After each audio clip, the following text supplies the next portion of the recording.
Ya itu, mama kamu itu sebenarnya orang jahat. Kamu itu siapa? Kamu itu cuma orang lain, jadi nggak ada hak ngomong kayak gitu. Kalau gitu, Mama, ada apa nak? Loh, kamu ngapain di sini? Tunggu tanggal mainnya. Anjay, itu nenek keren juga masih bisa lompat dari jendela. Kuat juga raganya. Astaga, gue lupa lagi buat lihat anggota keluarganya. Kamu masih bahas topik itu ya? Kalau gitu mulai hari ini kamu dikurung di toilet. Ups, mah aku keceplosan, bener-bener gak sengaja. Tolong ampunin aku, mah. Aku bakal lakuin apapun yang mama suruh deh. Bener, kalau gitu kamu harus jauhin nenek itu dan jangan pernah ketemu atau ngomong sama dia. Iya, mah, aku janji. Guys, mulai hari ini kita harus menjauh dari si Feli. Kalau bisa si Feli ini dikucilkan aja sih. Tuyul, gue gak ada buat salah apa-apa ya. Siapa bilang barusan lo itu ngeledek kita semua? Hah? Iya, walaupun saat itu lo pakai topeng, tapi kita tetap bisa tebak kalau itu adalah lo. Sekarang saatnya kita kasih pelajaran ya anak, gimana kalau kita caburin dia ke empang? Kalian jangan gitulah, Dela. Coba bayangin, gimana kalau adek lo digituin? Kok lo bisa tahu padahal gue nggak pernah cerita kalau gue punya adek? Terus Tiara, bayangin kalau anak lo digituin. Itu rahasia gue. Makanya kita semua punya rahasia masing-masing, jadi keep silent dong. Padahal itu juga bukan rahasia gue. Kira-kira siapa yang menyamar jadi gue ya? Vel, tadi lo ngapain masuk ke gubuk tua yang ada di belakang sekolah itu? Hah? Orang gue habis ngomong sama Tiara Dela, mana mungkin gue masuk ke gubuk? Iya juga sih, secara lo paling menghindari gubuk itu selama ini. Terus siapa dong? Jangan-jangan nenek itu. Oh iya, bisa jadi, soalnya kemarin dia datang ke rumah gue. Bisa aja kan dia curi parfum gue. Wah, kalau kayak gitu udah sah sih, Vel. Oke, kalau gitu gue harus labrak. Seharusnya dia tinggal di gubuk tua yang lo bilang itu kan. Tunggu, liatin anggota keluarga gue dulu dong, Vel. Lah, pas satpamnya udah lock out. Pas satpam hilang dari kemarin. Kalau dia nggak ada di dalam list lo, itu artinya dia metong. Ada yang bun-bun dia. Nenek-nenek. Woi, buka pintunya. Dasar tua bangka. Kenapa kamu datang ke sini? Mau balas dendam karena kemarin saya datang ke rumah kamu. Kamu habis nyamar jadi saya ya? Ngaku. Ternyata bener. Sebenarnya apa sangkut pautnya sih lo sama gue? Sekarang udah tahu kan? Lo nge-hack kekuatan gue ya? Mana mungkin lo tuh keluarga gue? Secara nenek gue udah metong. Yakin? Iyalah, gue udah saksiin dengan mata kepala gue sendiri pas dia masuk ke dalam kuburan. Aku bukan seorang nenek, tapi aku adalah saudara kembar kamu yang tidak dikasih nama sama mama kamu itu. Makanya semua orang percaya kalau aku nyamar jadi kamu. Sebenarnya karena muka aku kayak gini, makanya mama nggak mau ngerawat aku. Dia cuma mau ngerawat kamu doang. Serius loh? Kalau kayak gitu berarti mama jahat banget. Maka dari itu kamu harus bantu aku buat balas dendam. Kalau dipikir-pikir kasihan juga nih anak, gue berutang budi nih. Oke, kamu mau apa, Feli? Maaf, Mah. Hari ini aku harus bun-bun Mama karena Mama tuh orang jahat. Maksudnya, Mama udah buang saudara kembar aku kan? Bukannya Mama udah peringetin kamu buat jangan ngomong sama nenek itu lagi? Kenapa kamu bandel banget sih? Aku tuh cuman gak mau Mama tuh jadi orang jahat. Tunggu apa lagi? Ayo lakuin.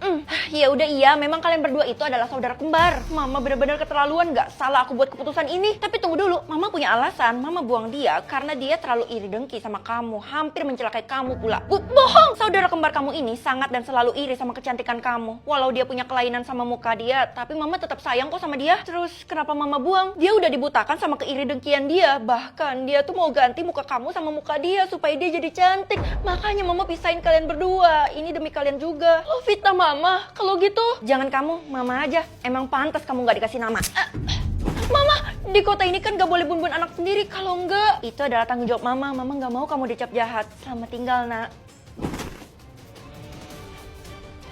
Tebak pekerjaan, ketentuannya kayak gimana, Mah? Kamu harus tebak 6 pekerjaan supaya bisa bertahan hidup. Hah? Dan yang harus tebak cuman aku kan, Mah? Orang lain enggak? Iya, nak. Syukurin aja. Itu semua kan karena kamu spesial. Yaudah. Hah? Cuman satu lagi cluenya. Kalau stetoskop udah jelas dokter kan? Ternyata kamu pintar juga ya, nak. Tapi hati-hati, semakin tinggi levelnya bakal semakin susah. Ya udahlah, Mah. Aku tinggal tebak aja sampai bener. Mana bisa gitu? Sebelum jawab, kamu harus pikirin bener-bener. Kalau enggak, kamu tuh bakal mati. Waduh, gawat nih. Justru karena gawat, Mama tuh udah siapin jawaban yang selanjutnya. Jadi kamu tuh tinggal baca aja. Enak kan hidupmu? Tumben-tumbennya Mama mau bantu aku. Itu kenapa sih orang-orang pada ngumpul? Emangnya lo nggak tahu si Tiara tuh lagi dipuja sama orang-orang karena dia bisa tebak pekerjaan? Hah? Bukannya cuma gue yang ikut? Orang yang dipilih sistem buat tebak pekerjaan itu spesial banget. Bahkan dia dapat tahta. Makanya semua orang jadi nurut dan patuh sama dia. Lo kenapa, Vel? Kelihatan emosi banget. Jelas emosi lah. Tiara itu ngerebut tempat gue. Feli, siapa juga yang ngerebut? Gue kan satu-satunya orang yang tebak pekerjaan. Gak ada yang lain. Lihat aja lo nanti. Hah? Selanjutnya pekerjaan yang menggunakan mobil. Udah pasti lo nggak tahu soalnya kan lo nggak punya mobil. Kasian deh lo. Vel minta maaf aja sama Tiara. Tapi gue nggak salah. Ya udah, untung aja tadi gue punya buku ini. Jawabannya supir. Feli, kamu diskors ya dari sekolah ini? Loh, saya nggak ada salah apa-apa, Bu. Ya ampun, jadi selama ini kamu nggak ngerasa kamu kan udah ngeremehin Tiara.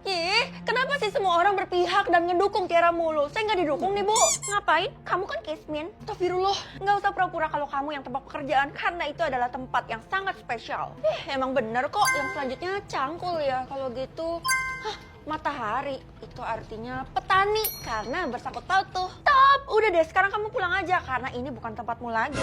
Kenapa nggak adil banget sih aturannya?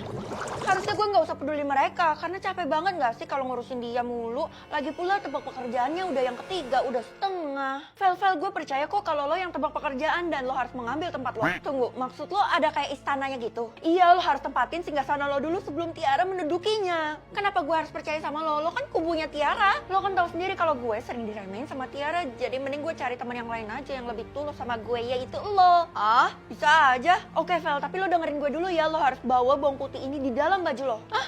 Tunggu. Lo kira gue mau masak? Ini semua demi keselamatan lo mau percaya atau enggak, yang penting ikutin gue dulu. Well, kenapa lo temenan sama Della? Lo ngianatin gue ya? Iya, mulai sekarang Feli adalah temen gue. Della kok gitu? Jangan nangis, karena kalau lo nangis itu bisa banjir. Della, udahlah nggak usah gituin Kesha. Emangnya itu semua nggak bener. Gue nggak akan ninggalin lo, tapi gue emang ada urusan sama Della yang selanjutnya tebak pekerjaan. Ya udah deh, gue support lo, tapi tebak yang bener ya, jangan sampai metong. Yang bersangkutan sama papan tulis ya udah jelas, Bu Guru. Dari tadi lo gampang banget nembaknya, Vel. Jangan-jangan sebenarnya yang tebak pekerjaan itu adalah lo, bukan Tiara. Wah, bagus banget ya tempatnya, tapi agak jauh ya dari kota kita. Ngelihat dari gerak-gerik lo, kayaknya lo mau jahatin gue ya? Ya udah jelas, ngapain juga lo percaya sama musuh lo? Sekarang kita tinggal tunggu Tiara. Mau apa? Karena Tiara udah keluar-keluar, gue terpaksa bawa lo ke sini. Dan sebentar lagi Tiara bakal ambil tempat lo buat dia. Caranya? Gue habisi. Hah? Apa? Tamat lo riwayat gue, gimana dong? Hah? Yang selanjutnya gue bakal dapat bonus dan ini nguntungin banget. Tapi apa ya jawabannya? Semoga aja bener deh. Jumlah anak, ya elah di kota kita aja jarang orang punya anak. Jangan salah ya, banyak kok orang yang menyembunyikan anaknya. Ya udah deh, jumlah anak mama 1, itu artinya aku anak satu-satunya kan. Kamu lupain adik kamu ya, walaupun dia udah metong tapi dia tetap di hati mama. Udah lama namanya orang udah metong, gak usah diingat-ingat lagi lah, bikin kita jadi frustasi aja kan. Ya udah, pokoknya kamu harus menelusuri jumlah anak orang-orang. Kalau ada yang ganjel, cepet bilang ke mama. Lah, ini kan kekuatan aku, buat apa aku harus bilang ke mama? Mama bisa bantu kamu menelusuri karena mama punya ordal. Widih, kayaknya emak gue orang hebat nih. Biasa aja lah. Tapi kamu hati-hati ya. Orang-orang kayak gitu pasti dia ngelindungin banget jumlah anaknya. Gak tahu kenapa hari ini tuh katanya Bu Guru absen. Yipi, nggak belajar. Jumlah anak Tiara 0. Kalau jumlah anak Della 0 juga. Udah jelas kita nggak punya anak lah. Kita kan masih sekolah. Gimana sih pola pikir lo? Jangan-jangan lo berharap kita di luar nikah ya, Vel? Amit-amit. Maaf. Gue cuma lagi jalanin tugas gue aja kok. Mending lo kasih kekuatan lo buat gue aja. Karena gue yang paling pantas punya kekuatan kayak gitu. Sekali kekuatannya udah dikasih, udah nggak bisa ditransfer lagi. Sombong kali. Ya udah gue tantang lo buat lihat jumlah anaknya Bu Guru. Tiara jangan, soalnya kan kita lihat aja sampai kapan sih Feli bisa bertahan. Emang kenapa? Aneh. Aduh, Bu Guru mana sih? Harusnya kan hari ini saya gajian. Pak, kenapa kebelet banget sih gajian? Saya tuh harus membiayai keluarga saya, Non. Oh, pasti mama papanya Pak Satpam kan? Bisa jadi. Sebenarnya, Non, saya tuh udah ngebuntingin cewek dan dia udah bunting selama 9 bulan. Oh, nikah siri? Kok Non bisa tahu sih? Non kayak peramal tahu. Ya udah, jumlah anaknya Bapak kok 0? Karena anaknya belum lahir. Hah? Tiba-tiba berubah jadi 1. Itu artinya istri Bapak udah lahiran. Astagfirullah, duitnya mana? Kalau gitu aku harus cari Bu Guru sekarang juga. Di mana kah dia? Aduh, kasihannya Pak Satpam, mana biaya lahiran gak murah lagi. Tiara, kenapa hari ini lo bolos sekolah? Gue sakit. Ya elah, orang kemarin lo baik-baik aja, kenapa tiba-tiba jadi sakit? Pasti alasan doang kan? Enggak, Vel, gue serius. Kemarin tuh gue ngikutin Bu Guru, terus tiba-tiba hari ini gue jatuh sakit.